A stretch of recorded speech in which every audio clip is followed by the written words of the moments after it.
Y bien, muy buenos días a todos y continuamos con las actividades de estas segundas jornadas de Psicología y Humanidades de la Universidad Internacional de Verano. Agradecemos a quienes nos escuchan a través del 104.7 de FM y también a través del www.radio.udg.mx/Lagos. Y sin más, pues damos también la bienvenida a Miguel Vizcarra, quien el día de hoy viene a hablarnos sobre grafías urbanas contemporáneas, cicatrices en piel y muro.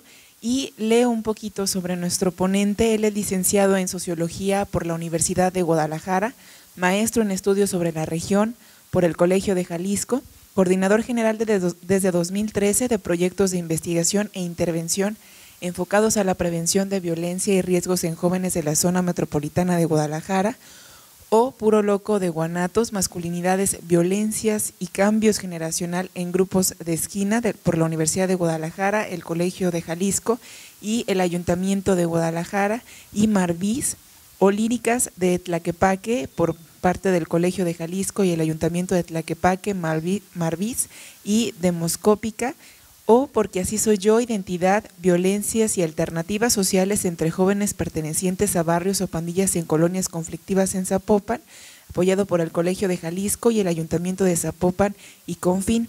Entre algunas de sus publicaciones se destacan Grafías urbanas contemporáneas, cicatrices en piel y muros, y bueno, estuvo hecho o realizado por Rogelio Marcial y Miguel Vizcarra, y también por el Colegio de Jalisco y el Ayuntamiento de Guadalajara, Marvis, esto en 2015, y también la obra Porque así soy yo, identidad y violencias y alternativas sociales entre jóvenes pertenecientes a barrios o pandillas en colonias conflictivas de Zapopan, escrito también por Miguel Vizcarra y Rogelio Marcial, editado por el Colegio de Jalisco y el Ayuntamiento de Zapopan, en 2014, y también está la obra Por ser raritos, presencia homosexual en Guadalajara durante el siglo XX, escrito por Marcial Vázquez y Miguel Vizcarra como coautores, y en Discursos hegemónicos e identidades invisibles en Jalisco por Revolucionario, colección conmemorativa Jalisco, Independencia y Revolución, volumen 3, editado por el Colegio de Jalisco en 2010.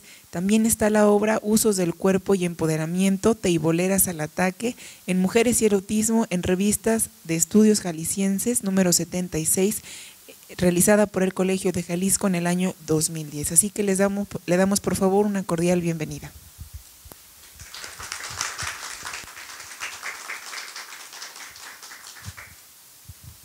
Muy buenos días, muchas gracias por su asistencia. Antes de iniciar una breve exposición y la presentación de este libro que en un momento tendrán oportunidad de tener en sus manos, nos trajimos algunos ejemplares para quienes nos acompañarán el día de hoy. Quisiera agradecer a la Universidad Internacional de Verano del Centro Universitario Lagos de Moreno, especialmente a la doctora María Espinosa, jefa del Departamento de Humanidades, Artes y Culturas Extranjeras, por la invitación, asimismo a la maestra Águeda Gutiérrez Martínez por todas las atenciones que tuvo con nosotros para nuestra presentación. Sin mayores preámbulos, quisiera platicarles un poco que este libro, que será el que en un momento les distribuirán, es parte de un proyecto que se llama Puro Loco de Guanatos, masculinidades, violencias y cambio generacional en grupos de esquina en Guadalajara. Es un proyecto de financiamiento público, recursos federales para prevención del delito, y entonces lo que nosotros intentamos hacer, después de otras experiencias previas, fue principalmente ingresar a la parte de la construcción del género, en este sentido de la masculinidad, como uno de los factores que pueden, digamos, intervenir o que intervienen directamente en el incremento de las violencias y en el incremento también de las prácticas de riesgo de los jóvenes que participan en ya sea pandillas, barrios o cruz, ¿no? Que son, digamos, como las tres agrupaciones que nosotros tratamos de definir con este concepto de grupo de esquina. Cuando hablamos de violencias, lo hacemos porque pensamos que este es un problema, un fenómeno de tipo estructural, que por lo tanto intervienen, digamos, factores de muchos tipos, económicos, políticos, sociales. Partimos también del principio y hablamos de violencias en el sentido de que no es solamente una agresión, una violencia que exista de los jóvenes que participan de estos grupos entre ellos mismos, sino que también hay una violencia estructural, por ejemplo, que tiene que ver con esta falta de oportunidades para los jóvenes, falta de accesos, digamos, a una educación, a un proceso formativo, pero que también está muy relacionado con lo que algunas personas han denominado la criminalización de la violencia. Cuando nosotros empezamos a trabajar estos temas, pues bueno, normalmente son grupos que se encuentran solamente en colonias marginadas de las ciudades, y entonces veíamos que para muchos de estos jóvenes el universo que tienen se reduce simplemente a lo que sucede en su colonia, a sus esquinas. En muchos casos se trata de colonias de las que es difícil salir porque no hay transporte público, a las cuales los taxis no ingresan tampoco, y entonces prácticamente el mundo que muchos de estos jóvenes conocen se reduce hacia su colonia, y en el caso específico de quienes participan en pandillas o en barrios, se reduce a veces hasta un fragmento de esa colonia, porque para ellos es difícil, digamos, salir y moverse dentro de la misma colonia por los barrios enemigos, ¿no?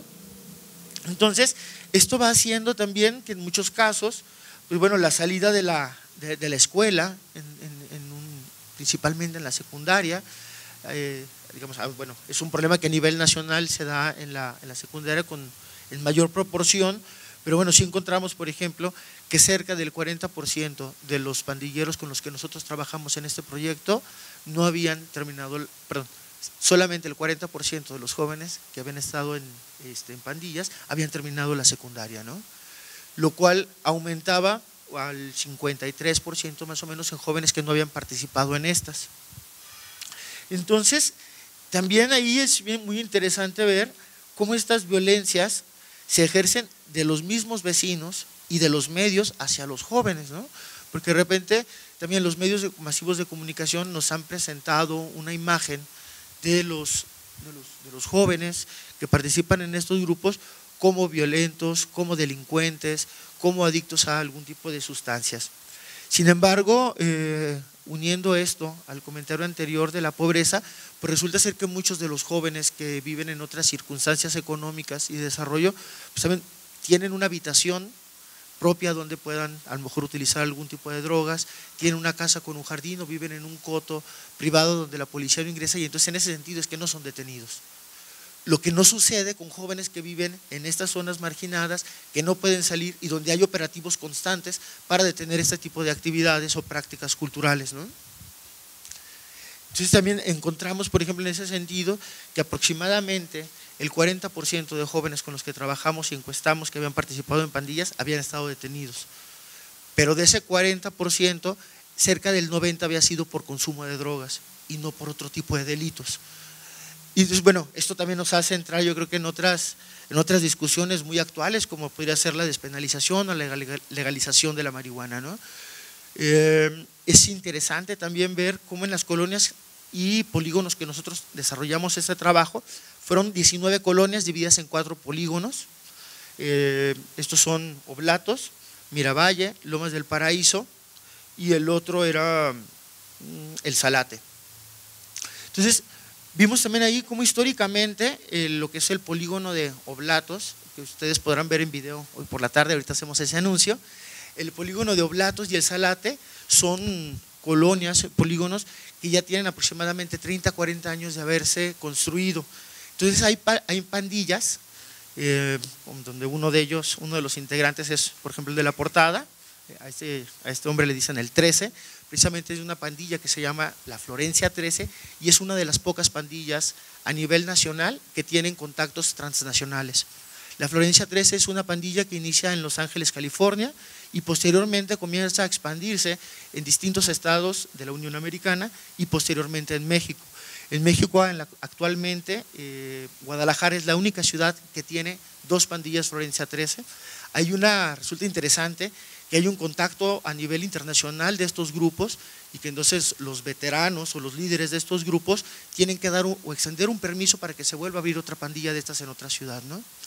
Encontramos entonces, en este caso textual de la Florencia 13, una influencia cultural del cholismo chicano, ¿no? Muy interesante, muy importante. Estamos hablando de pandillas, por ejemplo, donde había personas que ya tenían hasta 30 años, encontramos una persona que tenía 30 años en la pandilla, que es actualmente uno de los líderes, le dicen el Timo. Pero encontramos también, por ejemplo, que frente a estas pandillas, estructuradas, donde hay hasta niveles, por ejemplo, jerárquicos al interior, y siendo algo que no reconocen al interior de los grupos. Era muy interesante ver cómo, por ejemplo, se diferenciaban de otro tipo de pandillas o de agrupaciones que encontrábamos en Guadalajara, y que entonces ya no solamente tenían esta influencia de el sur, el norte, el número 13, el número 14, y entonces encontrábamos jóvenes que ya en vez de raparse se dejaban el cabello largo. Encontrábamos jóvenes que ya no solamente llevaban tatuadas o en su ropa la Virgen de Guadalupe, sino que también llevaban ahora San Judas Tadeo. Encontramos algo también, ya no solamente se llamaban el ser un homie o el ser un bros, ¿no? Y entonces le llamaban también al compañero pana, ¿no? La cárcel dejó de ser para las pandillas solamente denominada como la pinta, y ahora también le empezaron a decir la cana. Entonces empezamos a ver que todo esto también tiene que ver con cuestiones culturales que a nosotros nos parecen muy interesantes, y es uno de los aspectos que tratamos de resaltar en la investigación, los aspectos culturales y que conforman universos culturales para estos jóvenes. Y entonces el rap, el graffiti, se convierten como en dos de los elementos centrales. Y resulta que en estos mismos elementos es donde encontramos estas diferencias que nos hacen hablar de este cambio generacional que actualmente nosotros encontramos en los grupos de esquina, ¿no? Fue muy interesante también ver cómo la música ha ido cambiando y cómo de este rap asociado a las pandillas de latinos y asociadas a las pandillas de negros en Estados Unidos empezaba a tener cambios al mezclarse con géneros musicales como el reggaetón, por ejemplo, y sacaban ahora un nuevo estilo de música que le llaman electroflow, ¿no? Y que tiene que ver entonces ya con una nueva indumentaria, donde, pues como podrán ver en unos momentos en las imágenes, también inicia todo este uso de collares de santería, por ejemplo, ¿no? Entonces encontramos que no todos los grupos de este tipo presentan actividades delincuenciales, pero sí que es real, existen distintos miembros de los grupos que participan de las mismas, ¿no? Alguno de los aspectos que a nosotros nos interesa mucho resaltar tiene que ver precisamente con el decir y hacer patente que los grupos no son delincuenciales en sí, sino que algunos de estos miembros deben de, ¿no? Y que en ese sentido las políticas públicas deben de ir centradas a estas características específicas. Es también, yo creo que muy interesante comentarles en este momento, son cinco productos los que se elaboraron por parte de este proyecto. El último de ellos todavía estamos terminando la edición de ese libro. Son proyectos de investigación y de intervención. Parte de la intervención se realiza, digamos, al publicar una serie de discos musicales donde participan jóvenes de estas mismas colonias. No hay una cuestión de censura a la elaboración de las letras ni de la música, sin embargo no se permite tirar lo que ellos llaman tirar barrio o digamos agredir a los grupos contrarios, ni hacer una apología del uso de drogas. Y la idea es que las canciones que van a resultar de esto puedan servir a otros jóvenes como para darse una idea de las problemáticas que pueden enfrentar al estar en las calles y en estos grupos. Posteriormente se realizó un concierto de presentación del disco, se realizaron 6 clips de video, todos ellos están en línea, pueden verlos a partir de un Facebook que tenemos abierto que se llama Puro Loco de Guanatos, como el proyecto mismo. Y estos son, digamos, productos y elementos que nosotros pensamos están diseñados precisamente para los jóvenes. Sin embargo, como pensamos que no son problemas o fenómenos que tengan que ver solamente con los jóvenes, hacemos otros productos que van enfocados a otros grupos poblacionales. Uno de ellos es precisamente esta publicación que tiene como entre sus características principales para nosotros en su diseño, ser una puerta para quienes no conocen estos fenómenos o estas problemáticas puedan acceder a ellas de una manera, digamos, rápida, fácil, pero que al mismo tiempo fuera un material llamativo. Este libro también se convierte es material de referencia para el libro de investigación que publicaremos el próximo mes, espero, ya esté al público, y se realizó también un documental. Entonces nosotros con el documental y estas publicaciones tratamos de llegar a un poco a las instituciones públicas, principalmente aquellas que tienen que ver con cuestiones de seguridad pública o ciudadana, instituciones que tienen que ver con jóvenes. En algunos casos hemos trabajado algunos talleres donde tratamos de dar una capacitación, información general a autoridades, principalmente a gente de prevención del delito, de las policías, sobre cuáles son las características de estos jóvenes. Y bueno, tratar de crear una conciencia, un conocimiento de sus características y que en ese sentido vaya disminuyendo el grado de discriminación que sufren, ¿no?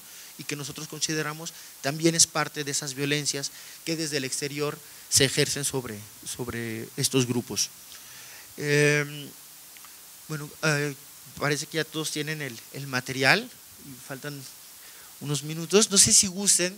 Creo que sería interesante, antes de pasarles el tráiler del documental que vamos a proyectar el día de hoy a las 6 de la tarde, debo de hacer el comentario de que este no se anunció porque la verdad es que apenas lo vamos a presentar en Guadalajara el pasado mañana.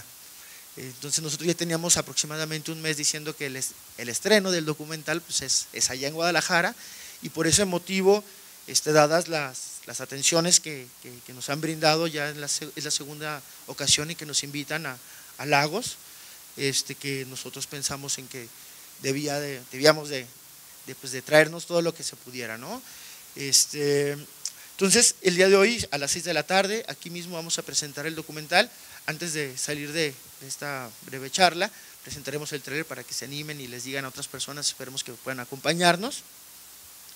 Y pues, no sé, ahora que ustedes los tienen en sus manos, creo que sería importante iniciar una pequeña plática y que nos sirva también a lo mejor como de ingreso a lo que veremos por la tarde. Un comentario muy breve sobre el texto. Está dividido en 3 capítulos. El primero de ellos lleva por título Ellos y hace referencia a imágenes de cuál es el contexto, cuáles son las características de las colonias donde trabajamos, 1. Y 2, importante, el Ellos tiene que ver con que damos voz solamente a vecinos que no participan de las pandillas.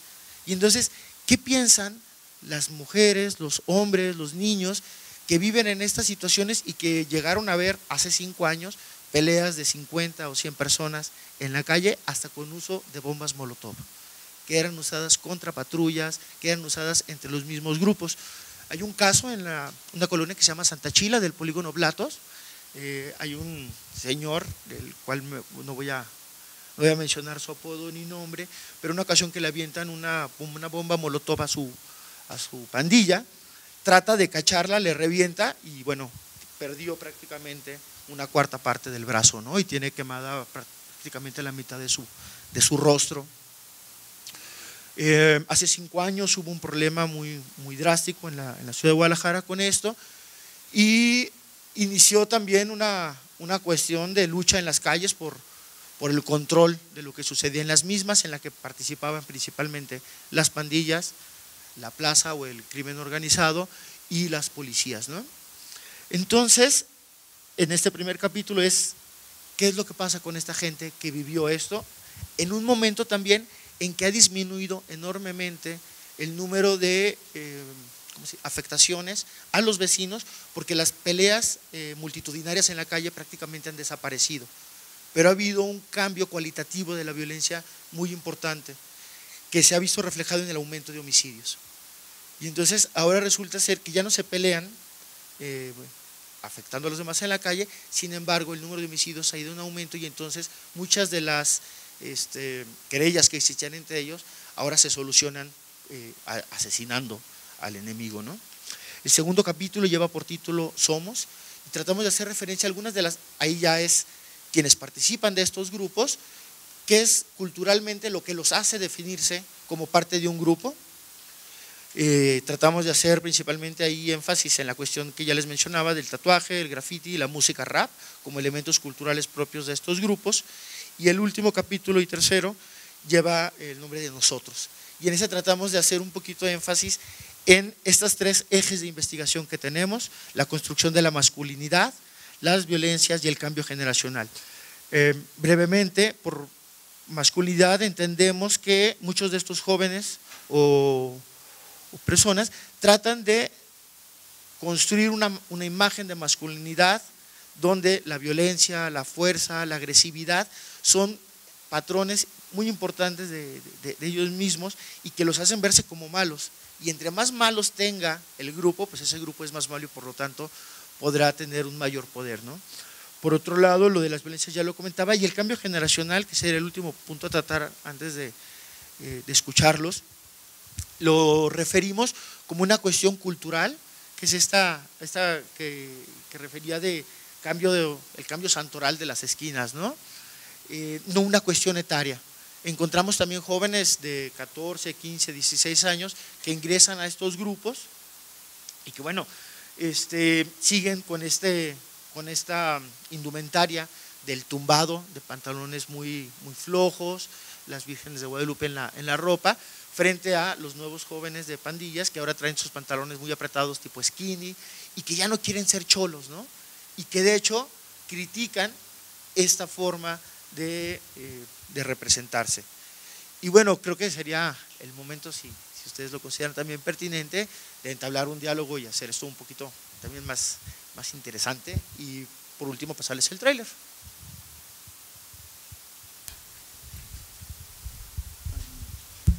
Sí, bueno, ante todo felicitarte a ti, Miguel, y a Rogelio por el trabajo que han hecho en los últimos años, justamente trabajando estos temas de violencia, delincuencia y la prevención.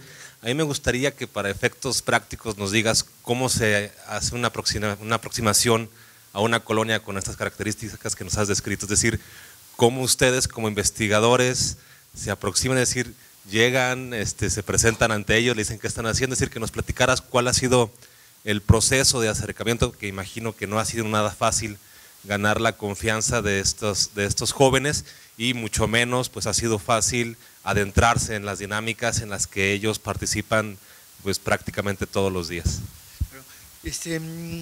Bueno, creo que una cuestión muy importante ahí es que somos un equipo de aproximadamente entre 30 y 35 personas quienes hemos colaborado en estos proyectos. Llevamos 3, como mencionaba.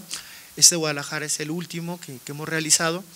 Entonces, los mismos productos que hemos ido elaborando a lo largo de estos casi 4 años de experiencias nos permitieron tener un mayor acceso a los grupos, ¿no?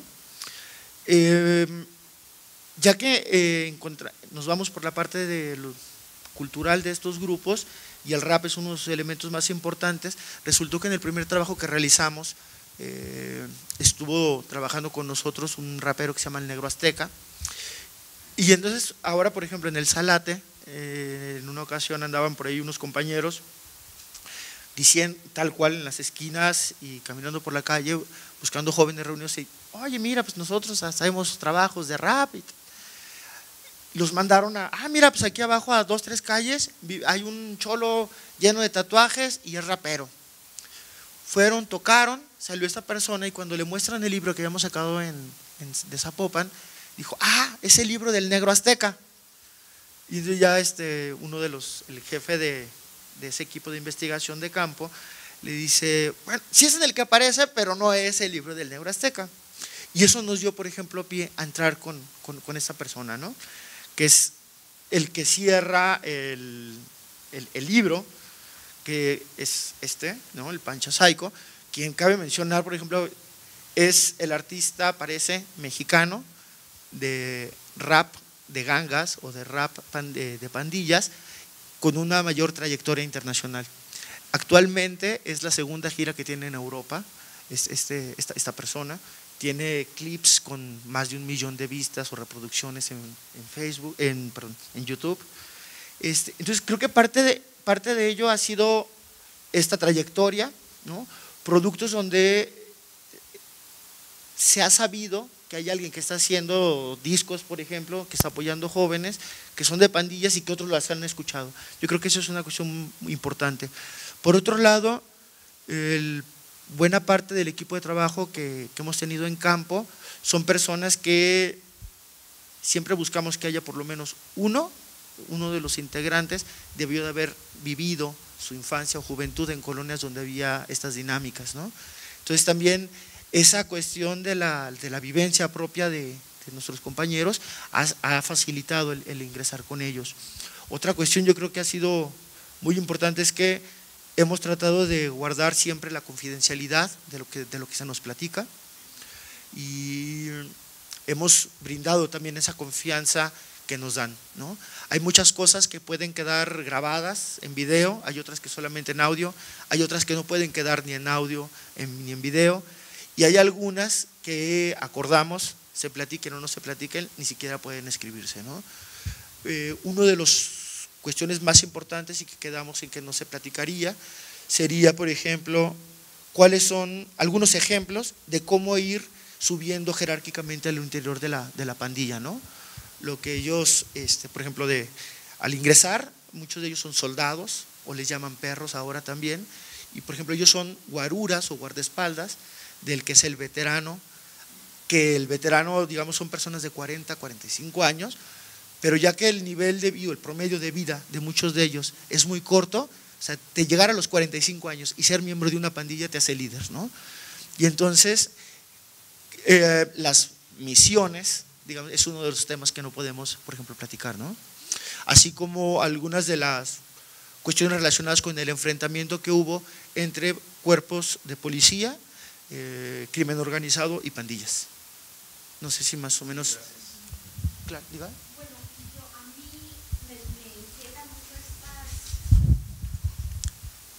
Estas formas de vida, yo por ejemplo me pregunto, o más bien te pregunto, ¿por qué dices que por ejemplo han dado en ponerse últimamente collares y cosas así, pero de tipo religioso?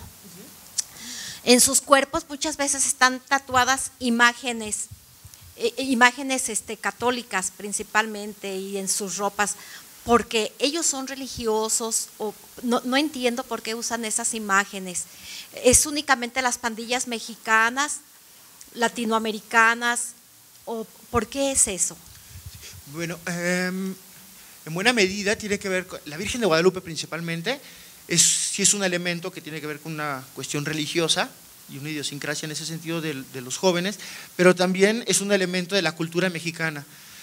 Buena parte de las pandillas y de origen chicano, y que es una de las mayores influencias para estos grupos, se desarrollan en la frontera. Entonces la Virgen de Guadalupe se retoma también como un elemento de identidad, ¿no? Y entonces, por ejemplo, en el caso de estas pandillas se dividen en sureños y norteños. Los sureños son aquellos mexicanos que están en Estados Unidos y se diferencian de sus enemigos, los norteños, por este tipo de elementos, ¿no?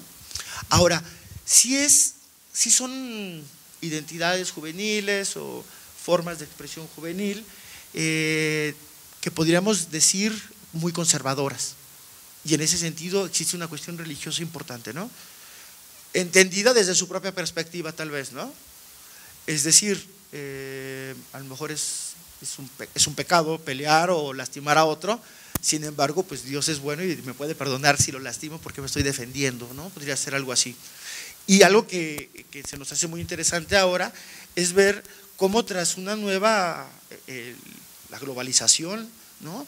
Cómo ha ido marcando también una presencia cultural de estilos musicales y de cosmovisión de Sudamérica hacia las pandillas en Estados Unidos y a México, y cómo se refleja esta, ¿no? Y por lo tanto estos nuevos santos como San Judas Tadeo, la cuestión de la santería también, ¿no? En buena medida muchos de los elementos estos del reggaetón pues tienen que ver con lo que es Costa Rica, Puerto Rico, y entonces es como se va también toda esta cuestión religiosa caribeña llegando a los grupos. Otra pregunta. Sí. Por ejemplo, el timo, que ya es un individuo mayor y todo eso, se le puede, él por ejemplo vive de su trabajo, él es un artista, ¿no? Sí, en el caso de la persona sí. de Panchasaico, sí, es un artista que voy a platicar un poquito más o menos de su historia para que se animen a venir por la tarde, porque él la cuenta más interesante que yo, obviamente. De hacer asaltos, él dice con cuchillo cebollero, textual, a los camiones y a personas en su colonia. Tiene que dejar el país, se va a emigrar a Estados Unidos, comienza a vender drogas, comienza a vender armas, lo deportan a México, regresa a Estados Unidos, lo vuelven a deportar después de haber estado detenido en San Francisco. Estando en la cárcel allá es cuando comienza a hacer rap, y de Guadalajara pues vino su internacionalización. Actualmente es una persona que se define como expandillero, aun cuando culturalmente sigue con toda esta cosmovisión, ¿no?, y prácticas, sin embargo alejado de la violencia de los grupos rivales. Y en su caso específico sí es una persona que a partir de estos elementos culturales hoy es un profesional de la música y bueno, uno de los músicos más destacados en ese sentido. En parte fue uno de los motivos por los que se retomó como uno de los personajes principales para este proyecto, porque encontramos en él un ejemplo de cómo sin dejar de ser un pandillero y tener esta cultura, se puede lograr destacar alejándote un poco de las prácticas de violencia. Sin embargo, sí hay otras personas que se dedican a delinquir, pero hay otros que lavan coches, hay otros que a lo mejor se dedican a la venta en tianguis, mercados, etcétera, ¿no? Sí es muy diverso ¿cómo se llama?, las actividades económicas o remunerativas que tienen. El Timo, por ejemplo, ¿ya no vive dentro de su colonia, en Oblatos? Timo es el líder de la pandilla esta Florencia 13 en Guadalajara, que no es el Panchas. Sí, o sea, este señor, el Panchas, el artista internacional, sí, sí. Él es el Panchas, ¿sí? Timo es líder de la pandilla Florencia 13, que es de la que el 13 es uno de los integrantes. El Timo vive en Guadalajara y tiene sus actividades, o sea, tiene ciertas actividades ahí en la colonia y en la pandilla. Muchas gracias. Dices que pertenecer a una pandilla es una forma para estos jóvenes o ya no tan jóvenes de reafirmar su masculinidad. Entonces no hay mujeres evidentemente en las pandillas. ¿Y cuál es la relación de ellos con las mujeres? ¿Qué idea tienen sobre ellos? En fin, sus códigos, si existen, con relación a las mujeres, en fin. Es bien interesante y algo que ojalá si tenemos una cuarta oportunidad podamos entrarle muy por ahí. Hay muy pocas mujeres que participan de estos grupos. Sí son, digamos, universos o grupos de hipermasculinización, ¿no? Ahora, en el caso, por ejemplo, de pandillas digamos, de la primera generación o de la vieja guardia, las mujeres no forman parte tal cual de la pandilla, son vistas como las parejas de quienes están en los grupos, son vistas como, no porque yo lo piense así, ¿no?, así lo expresan ellos, como una acompañante y un objeto sexual prácticamente, ¿no? Y una manera, en la medida en que tengas mayor número de parejas, de seguir demostrando una hombría, ¿no? Sin embargo, principalmente en grupos de jóvenes en la actualidad, sí comienza a haber pandillas donde las mujeres son parte o miembro activo de las mismas.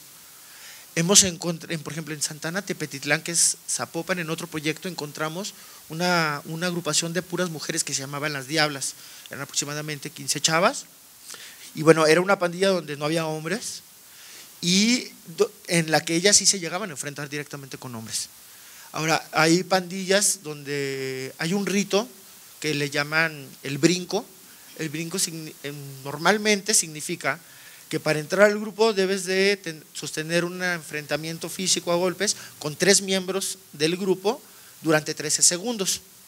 Entonces hay pandillas, por ejemplo, de las actuales donde las chavas también pasan por este rito del 13, ¿no? Cuando en la música, por ejemplo, de raperos ya de la vieja guardia, la mujer normalmente cuando se hace referencia a ella, esa es a la madre, ¿no? Y en ese sentido, como quién me cuida, quién me protege, a quien yo le he hecho mucho daño, a quien hice llorar. Y ahora, en el caso de las pandillas actuales y del rap actual, sí aparece constantemente la mujer, pero como un elemento más que te sirve para demostrar tu hombría, ¿no? Yo creo que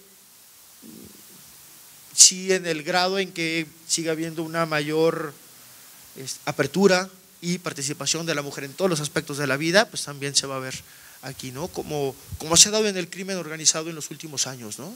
También que las mujeres han pues han tomado un lugar activo en estas actividades.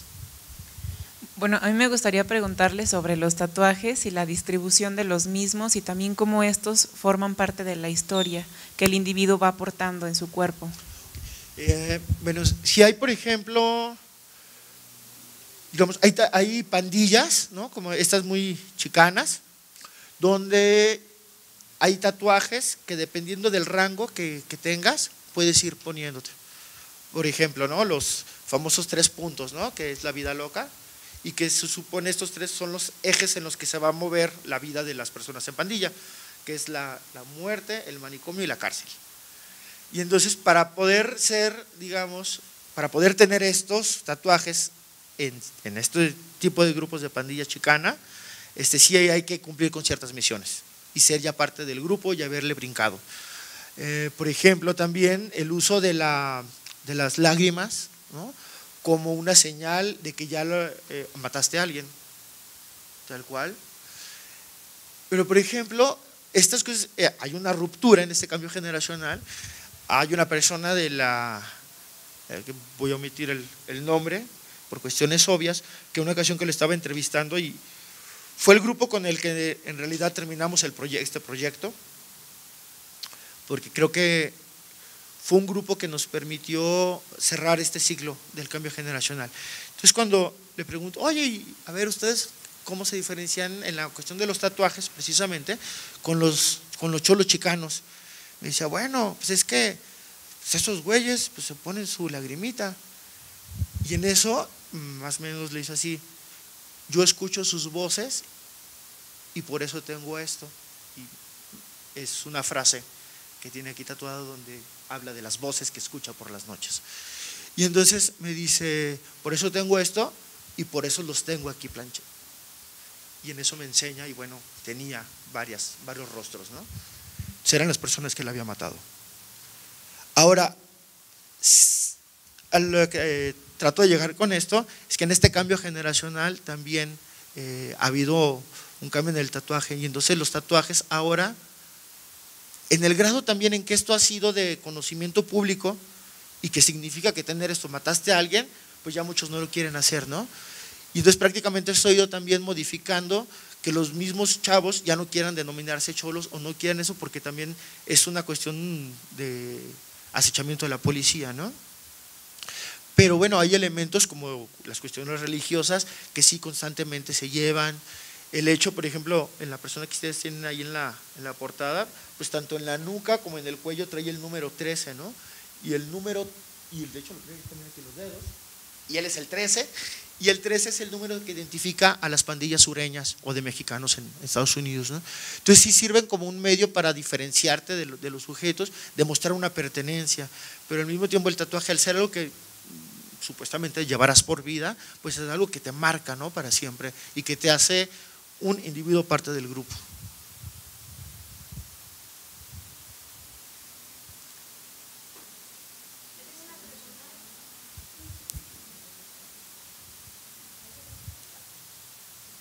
Esta pregunta. ¿Sí? Yo tengo una pregunta un poquillo más personal. O sea, ustedes cuando estuvieron haciendo ese trabajo, bueno, cuando uno hace cualquier tipo de trabajo, no puede dejar de lado pues sus propios prejuicios o sus propias posturas que tienes ante el tema que estás trabajando, ¿no? Cuando es algo que es tan diferente a lo mejor a las circunstancias propias. ¿A qué conflictos se enfrentaban ustedes en esos momentos? O sea, cuando, como tú mencionas, que hay cosas que ni siquiera podían publicarse ni nada, seguramente tú te encontrabas en ese problema, ¿no? Lo que tu moral, por así decirlo, te decía que era propio, que era indebido, lo estabas a lo mejor, o sea, ¿por qué conflictos pasaban en ese momento, no? No sé si me explico. Bueno, creo que como sí es difícil, pero bueno, creo que de nuestra labor es tratar de no emitir un juicio de valor, ¿no? Y en ese sentido creo que no podemos decir que está bien y que está mal. Sí, sí. Y creo que parte de una cuestión moral propia tiene que ver con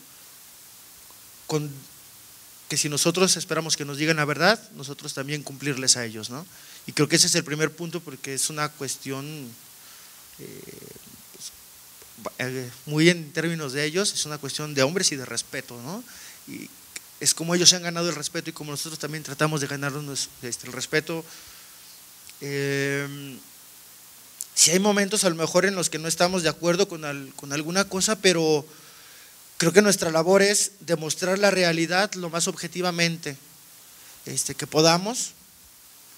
Entendemos que hay muchos problemas, pero tampoco somos, aun cuando son trabajos financiados con dineros de seguridad ciudadana, de seguridad pública, nuestra labor es una cuestión académica y de intervención que tampoco nos permitiría y ni estaría bien que hiciéramos denuncias de algún otro tipo, ¿no? Sin embargo, yo he conocido personas en estos contextos que me han demostrado que teniendo a lo mejor todo en su contra, se han destacado como personas y como sujetos profesionales. Y creo que es una de las grandes enseñanzas que yo he recibido de muchos de ellos en estos 4 años. Pero sí es un aspecto en el que no, tratamos de no meternos porque no nos toca, ¿no? A lo mejor si no estuviera sentado en este momento aquí y estuviera del otro lado contigo, podría platicarlo o decir de otra manera, pero en este momento creo que no es para hacer eso. Creo que les voy a poner play al documental, al tráiler del documental que vamos a tener el día de hoy a las 6 de la tarde aquí mismo.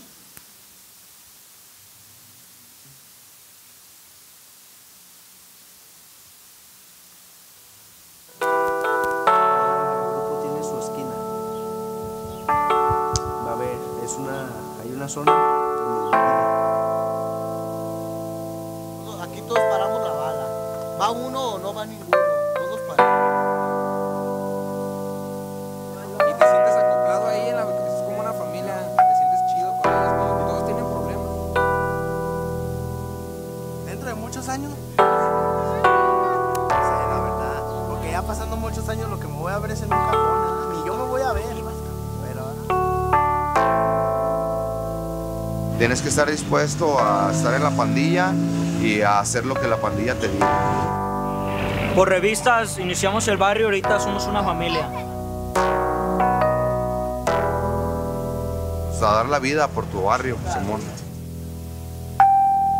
Cuando tú te quieres ir de un barrio, ¿solo dejas de ir y ya? algunas veces. Otras es, si quiere hacerlo oficialmente, está tranquilo, tiene que ir a parársele a los contrarios. No, sigue hasta donde tope. ¿Y hasta dónde puede tocar?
Gracias.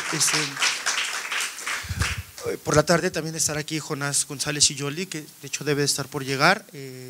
Teníamos pensado hacerlo desde el día de ayer, nada más por una cuestión personal no pudo hacerlo, pero esperamos que puedan asistir. Si saben de alguien que pueda estar interesado, ojalá también le puedan comentar.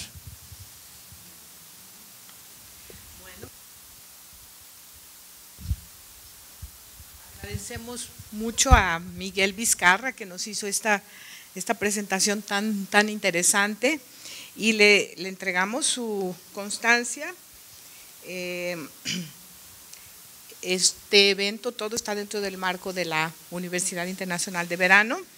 La Universidad de Guadalajara, a través del Centro Universitario de los Lagos, otorga la presente constancia a Miguel Vizcarra Dávila por su participación como presentador del libro Grafías Urbanas Contemporáneas, Cicatrices en Piel y Muro, en las segundas jornadas de Psicología y Humanidades, presentado el 19 de julio en el marco de la Universidad Internacional de Verano 2016.